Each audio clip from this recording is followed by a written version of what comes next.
یہ defence road سے کہا جاتا ہے، شاہراہ کشمیر بھی کہا جاتا ہے۔ اب چونکہ اس پہ بہت زیادہ کام ہو چکا ہے اور جو باہر سے آنے والے ڈرائیور لوگ ہوتے ہیں ان کو یہاں کی پوزیشن کا پتہ نہیں ہوتا، موڑ کا اندازہ نہیں ہوتا، اور جس موڑ پر یہ حادثہ ہوا تقریباً میرے جانکاری کے مطابق سینکڑوں ایکسیڈنٹ ہو چکے ہیں، اور کم سے کم جو مجھے موتیں یاد ہیں، ایک فیملی آپ کو یاد ہوگی یہاں دیلا سے نیا نوبیاتا فیملی جوڑا جو ہے ان کا انتقال ہوا، وہاں ایک بچی بھی فوت ہوئی تھی۔ اسی طرح چند دن پہلے بھی ایک حادثہ ہوا، آج یہ ہمارے بھائی کا حادثہ ہے۔ ہمیں اس حوالے سے بھی ہمارے جو سیاسی اور سماجی حضرات ہیں وہ اس پر نظر کریں کہ کس جگہ جمپ لگانے کی ضرورت ہے، بریکر لگانے کی ضرورت ہے، اس کو کنٹرول۔ یقیناً یہ لوگ ہمیں اعتراضات کرتے ہیں، جی جگہ جگہ آپ بریکر لگا رہے ہیں، بڑی اہم روڈ ہے۔ اہم روڈ ہونے کے ساتھ ساتھ ڈرائیوروں کو اندازہ نہیں ہے، تو اس کے حوالے سے یہ بات بھی ہمارے یہ سیاسی حضرات اور علاقے کے جو ذمہ داران ہیں اس کو اپنی نظر میں رکھیں۔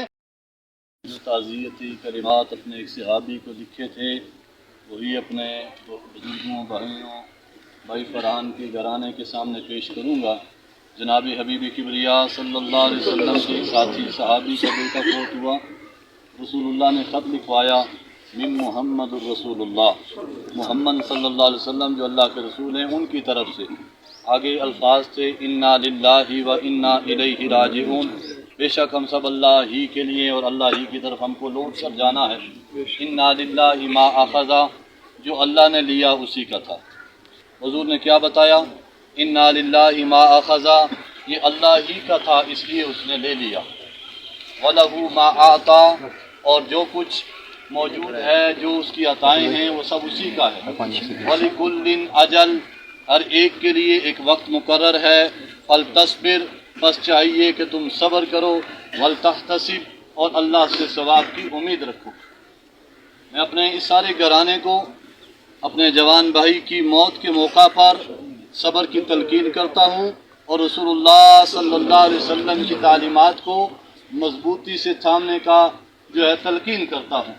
حبیب کبریا صلی اللہ علیہ وسلم نے اس بات کو پسند فرمایا ہے کہ میرا امتی ایسا بن جائے کہ اس سے اللہ کا حکم نہ ٹوٹے، رسول اللہ کی امتی سے اللہ کا حکم نہ ٹوٹے، اور محبوب کبریا جناب محمد رسول اللہ صلی اللہ علیہ وسلم کی سنت نہ چھوٹے۔ موت کا وقت متعین ہے، ہمارے بھائی کی موت لکھی ہوئی تھی، اٹل فیصلہ ہے، اللہ کی طرف سے امر ہے، اس پر کوئی دوسری رائے نہیں۔ ہاں اس کی موت نے ہمیں ابتلا میں ڈالا، آزمائش میں ڈالا کہ ہم کتنی عبرت حاصل کرتے ہیں۔ گھرانے میں بچے یتیم، بھائی اور دیگر اقربا غمزدہ ہیں۔ اللہ کے محبوب صلی اللہ علیہ وسلم کی تعلیمات سے یہ پتہ چلتا ہے اللہ جب کسی گھرانے کو بڑا مقام دینا چاہتے ہیں، کچھ بچوں کے لیے کسی بڑے منصب کا ارادہ فرماتے ہیں تو ان کو کسی ابتلا اور مصیبت میں مبتلا کرتے ہیں۔ میرے دوستو، بچوں کے لیے اس سے بڑی مصیبت کیا ہوگی کہ ان بچوں کے سر سے ان کے باپ کا سایہ اٹھ گیا، اور یتیم اسے کہتے ہیں جو ابھی بالغ نہیں ہے تو اس کے باپ یا ماں کا سایہ اٹھ جائے۔ ہم نے محبوب کبریا جناب محمد الرسول اللہ صلی اللہ علیہ وسلم کی سیرت پڑھی ہے، حضور اپنے ابا اور اماں کو یاد کر کے رویا کرتے تھے۔ میرے محبوب کبریا صلی اللہ علیہ وسلم کی والد کا انتقال پیدائش سے 3 ماہ پہلے ہوا۔ 6 سال کی عمر میں والدہ کا انتقال ہوا، 8 سال کی عمر میں جناب رسول اللہ کے دادا کا انتقال ہوا، لیکن رسول اللہ نے یتیم کے حوالے سے آداب کیا بتائے ہیں؟ ذرا ہوش و حواس کے ساتھ اپنے دل کے کانوں کو کھول کر ہمیں یہ سمجھنا چاہیے کہ یتیم کے حقوق کیا ہیں۔ جناب رسول اللہ نے فرمایا گھروں میں سے سب سے بہترین گھر وہ ہے جس میں یتیم بچہ ہو اور اس کے ساتھ صلہ رحمی کی جائے۔ رسول اللہ نے بتایا گھروں میں سے سب سے بدترین گھر وہ ہے جس میں یتیم بچہ ہو اور اس کے ساتھ صلہ رحمی نہ ہو، اس کے ساتھ صلہ رحمی نہ ہو۔